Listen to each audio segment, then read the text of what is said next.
Well, hello, my friends, and I have a question for you right this particular second. Who wants to write great poetry? Who among you, what American poet wants to do more than just pen a few words now and then and have people throw their book in the garbage can or get it and put it or hide it or use it for toilet paper? My goodness, the list could go on and on and on. But I was thinking this morning, who wants to write great poetry? I did try the PDF, and I wasn't happy with the loading zone, you might call it, or the people that were supposed to be loading it. So this is in the process of becoming a little book on Amazon, and it is going to be How to Write Great Poetry. And it has a wonderful page after page of instructions, a wonderful list of instructions for you. Someone asked me, well, how do you know this, Miss Peggy? Miss Peggy's been writing poetry all her life. I have won a lot of awards. I will post a thumbnail, a cover picture of me giving a poetry reading at the very famous Cloister Hotel down at Sea Island, Georgia, one year when I was quite young, and I was given this with the poet laureate of Georgia, who was Walt Griffith at the time and wrote Port Authority.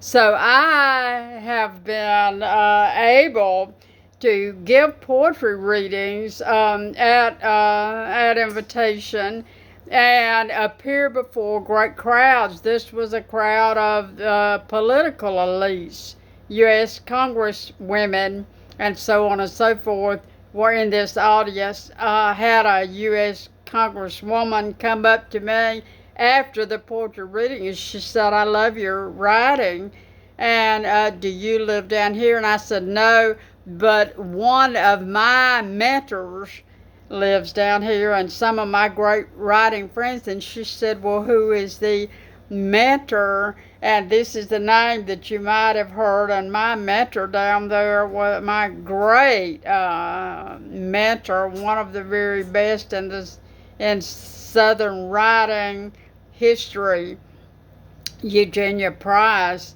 And Doris Buchanan Smith, that wrote Kick a Stone Home for Children and won the Newberry. She was one of my mentors. Also, I can't say enough about Eugenia Price, but these were my poetry and my writing for children mentors here in the South. So I've had a lot of great mentors. Right now I'm trying to get the video loaded now.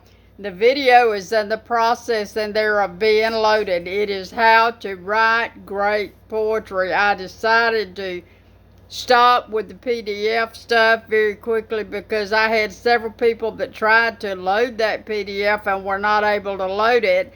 Had several people that didn't like the landing page, and they knew a little bit more about that than I did, and so they did not like the loading page.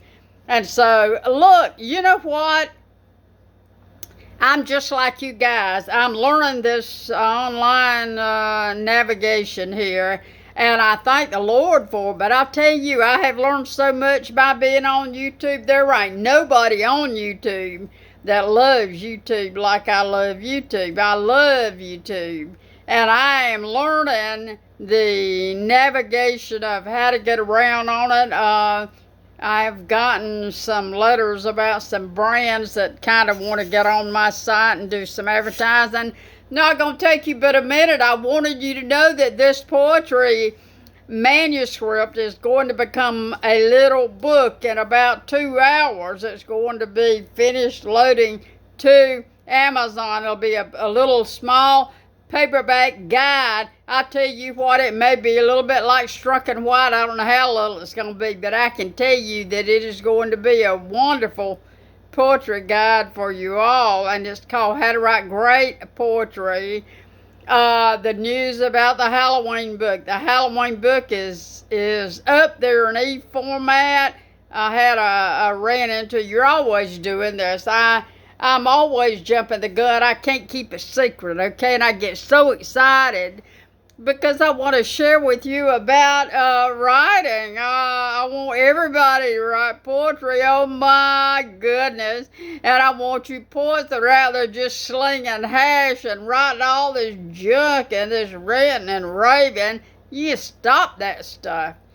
You are capable of writing great poetry. Did you know that? You don't have to rant and rave and just write junk that you just heard on TV. Or if you don't like Trump or something, which I love Trump. Trump's one of my main men, and I was definitely very able to support him with my videos for probably a year and a half before he was elected. So I helped. Okay, we got that settled. Now, back to the poetry thing. Back to Move Cried, Holy Smoke, a Ghost. I have gotten so many comments from you people. You love this little book. Of course you do.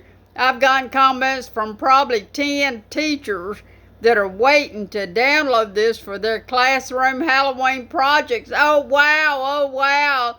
And so that's such a precious book to me. Now I'm going to go. I'm going to get off. I'm going to come back in a little while and say hello. How to Write Great Poetry is up there. It is going to teach you how to write great poetry, and it is going to put in front of you the one thing that you poets can never get a hold of. It is going to put in front of you the markers. It is going to put in front of you some awards that are given for poetry and some stuff you've never seen before. And I know if you're like me, I don't even have time to drink a bottle of water, so I don't have a lot of time to spend researching stuff, and I just hate to say it, but people just don't put in the time to research and find out what they're doing. I don't know what I'm doing half the time. I feel like I'm just hogtied, and I am going to post a video in a minute that you will get a good laugh at. I had a disaster about a week ago, and lightning hit my refrigerator of all things. So I had to go down to Lowe's and get another refrigerator. And so when they came over here, somehow I had missed what they call the window of opportunity message. And there they were out there. So I had to run in my kitchen and take everything out of my little white refrigerator and put it on the counters over there. So it looked like a total royal mess. And I'll post that video in just a minute because everybody needs to laugh. How do you write great poetry? That book is coming this afternoon later. How do you scare your kids and help them learn to write their own story? A little book that's part of a series called The Little Red Riding Hood, Hood. I'm the hood, okay? The Little Red Riding Hood learning books for children. That's going to be that's a series I've started, and it's going to cover some stuff about children's learning that parents especially, or especially if you homeschool, every teacher needs this, okay? I have taught kids, I have tutored kids, I've had kids be took out of Sylvan Learning Center, brought over there to me 1,000,000 times. I've been told by parents that schools told her that her little girl or her little boy maybe was developmentally delayed and just couldn't learn real fast. And both those kids turned out in college and made straight A's, which I turned them into A students, because children are differently motivated. And I'll go over all that in a few videos from now. Right now we're loading the poetry video onto Amazon, and we're working out the kinks. And Move Cried, Holy Smoke, a Ghost, which I know you can't wait to get. Bye-bye, folks.